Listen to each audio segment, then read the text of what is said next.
धन्वन्तरिम् आदिदेवं सुरासुरैः वन्दितपादपद्मं लोके जरारुद्धयमृत्युनाशं दातारमीशं विविधौषधीनां धन्वन्तरिं रमानाथं सर्वरोगनिवारकम् आयुर्वेदप्रवक्तारं वन्दे पीयूषदायकम्।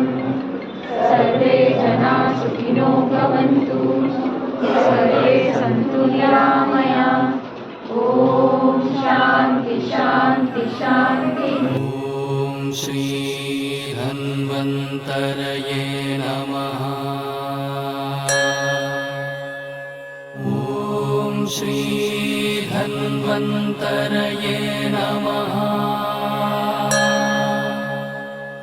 ॐ श्री धन्वन्तरये